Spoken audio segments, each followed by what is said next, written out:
नागपूरचे माजी महापौर संदीप जोशी हे मुख्यमंत्री देवेंद्र फडणवीस यांचे निकटवर्तीय म्हणून ओळखले जातात। विधानसभा 2024 मध्ये पश्चिम नागपूरची उमेदवारी त्यांनी मागितल्याची चर्चा होती, मात्र आता त्यांना उमेदवारी विधान परिषदेची जाहीर झालेली आहे। या सगळ्या संदर्भात त्यांच्याशी बातचीत केलेली आहे आमच्या प्रतिनिधी भाग्यश्री प्रधान यांनी। पाहूयात।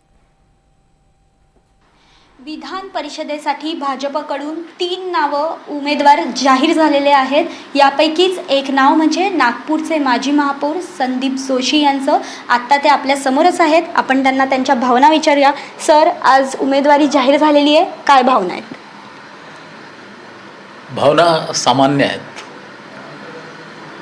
30 वर्ष झाले मी भारतीय जनता पक्षाचा सर्वसामान्य कार्यकर्त्यापासून युवा मोर्चाच्या कार्यकर्त्यापासून तर नागपूरच्या महापौरापर्यंत काम केलेलं आहे आणि त्याच्यामुळे पक्ष ज्या ज्या वेळेला जी जबाबदारी देईल ती जबाबदारी घेऊन काम करण्याचं आणि अंगावर घेऊन काम करण्याचा माझा स्वभाव राहिलेला आहे। त्यामुळे आता ही जबाबदारी दिलेली आहे, ही जबाबदारी निभावू। सर, खरं तर देवेंद्रजींच्या तुम्ही अत्यंत निकटवर्ती आहे असं म्हटलं जातं। खरं तर तुम्ही कॉलेजचे मित्र देखील आहात। काय बोलणं झालं होतं? कारण 2024 विधानसभेच्या वेळेला पश्चिम नागपूरमधनं तुम्ही उमेदवारी मागितली होती, मात्र त्यावेळी काही आश्वासन देवेंद्रजींकडनं देण्यात आलेलं का?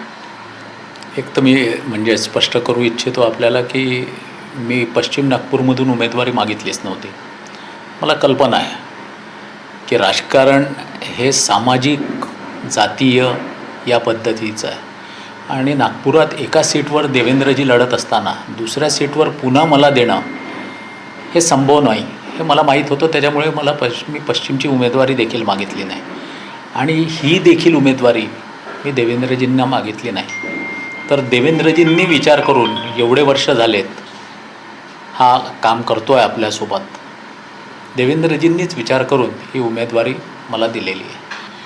नक्कीच सर, पुढचं ध्येय काय असणार आहे? देवेंद्रजींबरोबर काही बोलणं आत्ता या 4 दिवसात झालं का? आधी काही माहिती होतं का? काहीच बोलणं झालं नाही, काहीच माहीत नव्हतं। फक्त सांगितलं होतं की आज तू मुंबईला फॉर्म भरायला ये, होईल की नाही सांगता येणार नाही। त्यामुळे डॉक्युमेंट्स घेऊन फक्त आलेलो आहे, बाकी काहीही माहीत नाही। आता फॉर्म भरणं झालं की त्यांना भेटेल मी।